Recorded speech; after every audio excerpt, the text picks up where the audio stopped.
দেখা যায় সেটা আপনার বোনের ভিতরে নেই। ও তো ছোট মানুষ, এই জন্য ওর একটু কম, তা আর একটু বুদ্ধিও কম ওর। তা আপনারটা কিন্তু অনেক বড়। শুধু এভাবে দেখেই যাবে, কিছু করবে না? হ্যাঁ, করতে তো চাই। তো আপনি যদি অনুমতি দেন তাহলে তো এখনই শুরু করতে চাই। আমি তো অনেক আগেই অনুমতি দিয়ে দিছি। তাই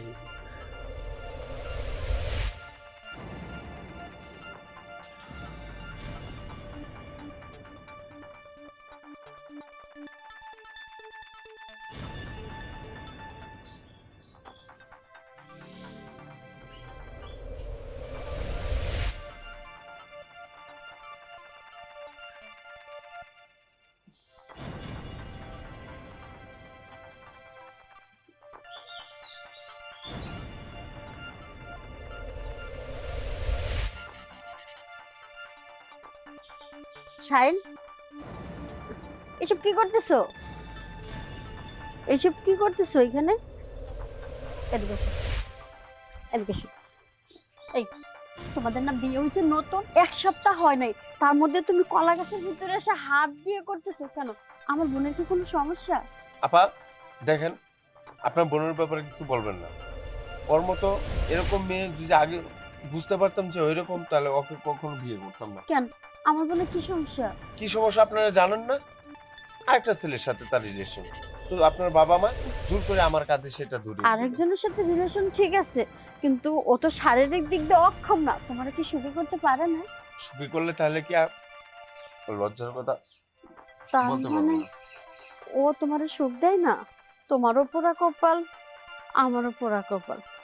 এই যে, আমাকেই দেখো না, তুমি তো তোমার মনের কষ্টটা তাও হাত দিয়ে করে বুঝাইতে পারছো, আমি না তাও পারি না।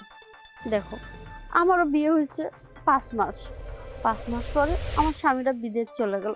দেখো, দেখো কি নাই আমার ভিতর, বলো, আমাকে রেখে চলে গেল সেই বিদেশ। কত করে না করলাম, যাইও না, না, তার টাকার প্রয়োজন, আমার প্রয়োজন তার কাছে একটু মনে হলো না। আমি যে কি চাই তার কাছে সে একবারও বুঝলো না।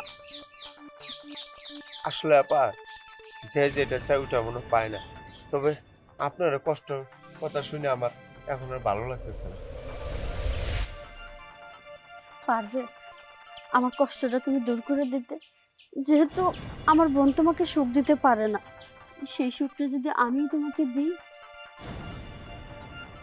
কি না করবে না? আপা, এটা কেমনে সম্ভব হয় আপা? তাতে কি হয়েছে? ও তো আমার ছোট বোন না, আর ও তো তোমাকে সুখী করতে পারতেছে না। ওর সুখে আমি তোমাকে সুখ দিই, ওর জায়গাটা আমি যদি তোমাকে পূরণ করে দিই, আপত্তি আছে? নে যেহেতু তুমি হাত দিয়ে কাজটা করতেছো, হাত দিয়ে কাজটা না করে আমারই করলে এই কাজটা, তুমিও সুখে থাকলা, আমিও ভালো থাকলাম। আপনি এত করে বলতেছেন, কেমনে না করি? আমার স্বামীটা অনেক দিন ধরে বাইরে আছে, আমি এমনিতেই ক্ষুধার্ত আছি। আর তোমার যে জিনিসটা আমি এখন দেখলাম, দেখার পরে তো নিজেরা সামলাতে পারতেছি না। আম, তুমি কি দিবে আমার একটু সুখ? হ্যাঁ, তাহলে চল। উম, চলো ঘরে যাই, আসো।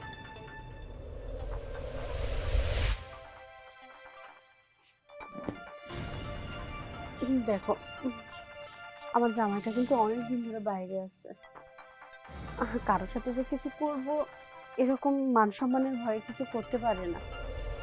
আপ আপা, আপনার যা সমস্যা আমারও তো তাই সমস্যা। এখন আর লজ্জার কথা কি বলবো আপা? আর লজ্জা শরম। শোনো, আমরা যে কাজে এখন করতে যাচ্ছি, এখানে লজ্জা শরম করে লাভ নাই। আর এখানে আমরা বেশিক্ষণ দেরি করব না, এখানে যদি বেশিক্ষণ দেরি করি, কিছু বলছো না? আপা মানে কি বলবো? ১ম যখন আপনার বোনকে বিয়ে করতে গেছি, তখন না আপনি কি দেখে আমার খুব ভালো লাগছে। আসলেই আপনার ভিতরে যা দেখা যায় সেটা আপনার বোনের ভিতরে নেই। ও তো ছোট মানুষ, এই জন্য ওর একটু কম, তা আর একটু বুদ্ধিও কম ওর। তা আপনারটা কিন্তু অনেক বড়। শুধু এভাবে দেখেই যাবে, কিছু করবে না? হ্যাঁ, করতে তো চাই। তো আপনি যদি অনুমতি দেন তাহলে তো আমি এখনই শুরু করতে চাই। আমি তো অনেক আগেই অনুমতি দিয়ে দিছি। তাই?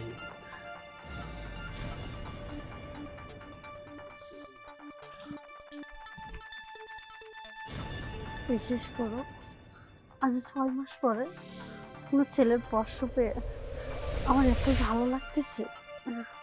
আর তুমি তো আমারে অনেক আদর করতেছো।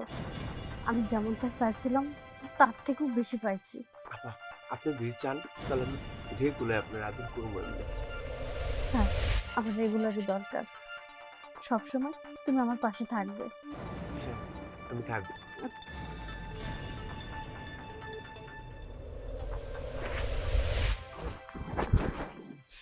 কেমন সুখ পেলে আমার কাছে? অনেক আপা।